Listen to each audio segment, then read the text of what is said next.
நபிகள் நாயகம் ஸல்லல்லாஹு அலைஹி வஸல்லம் அவர்கள் சொல்கிறார்கள், சஹாபாக்களை நோக்கி சொல்கிறார்கள், ஈயாக்கும் வ முஹ்தஸாத்தில் உமூர், உங்களை நான் எச்சரிக்கிறேன்.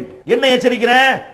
எனக்கு பிறகு மார்க்கம் என்று எதையெல்லாம் நீங்கள் உருவாக்குகிறீர்களோ அதை விட்டு உங்களை எச்சரிக்கிறேன். நான் தான் மார்க்கத்தை சொல்ல வந்திருக்கிறேன். என்னையத்தான் அல்லாஹ் தேர்ந்தெடுத்திருக்கிறான். எனக்கு தான் அல்லாஹ் வஹியை தந்திருக்கிறான். எனக்கு தான் குர்ஆனை இறக்கி இருக்கிறான்.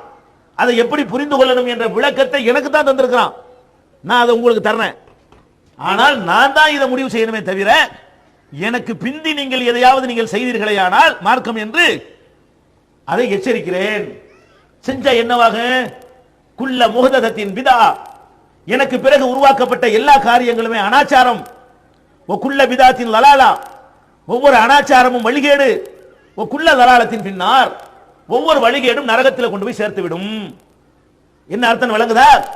நான் எதை உங்களுக்கு சொல்லி தந்தேனோ அதை தாண்டி எதையாவது நீங்க செஞ்சீங்க, மார்க்கம்னு செஞ்சீங்க, நல்லது நினைச்சு செஞ்சீங்க, நீங்க போற இடம் நரகம். புரியுதா உங்களுக்கு?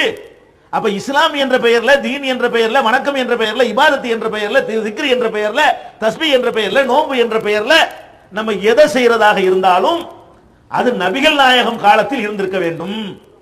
அவங்க அதை பார்த்திருக்க வேண்டும், சொல்லி இருக்க வேண்டும், பிறர் அவங்க முன்னிலையில் செய்வதை பார்த்து அனுமதித்திருக்க வேண்டும்.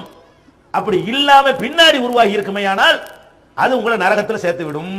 அப்ப நபிகள் நாயகம் ஸல்லல்லாஹு அலைஹி வஸல்லம் நமக்கு என்ன எச்சரிக்கிறாங்கன்னு சொன்னா, நீங்க மறுமையில வெற்றி பெறணும், சொர்க்கத்துக்கு போகணும். ஆனால் சில காரியங்கள் உங்களை நரகத்திலே தள்ளிவிடும். உங்களையே அறியாமல் நீங்கள் நரகத்தில் விழுந்து விடுவீர்கள். அது என்ன காரியம்? நான் சொல்லாததை நீங்க செய்வது, நான் செய்யாததை நீங்க செய்வது, நான் அனுமதிக்காத நீங்க செய்வது. ஒண்ணு நான் சொல்லி இருக்க வேண்டும், நான் செஞ்சிருக்க வேண்டும், நான் அனுமதித்திருக்க வேண்டும். இது இல்லாமல் நீங்கள் செய்தீர்களேயானால் அது உங்களை நரகப்படுகொலியில் தள்ளும். இது நபிகள் நாயகம் ஸல்லல்லாஹு அலைஹி வஸல்லம் அவங்களுடைய எச்சரிக்கை.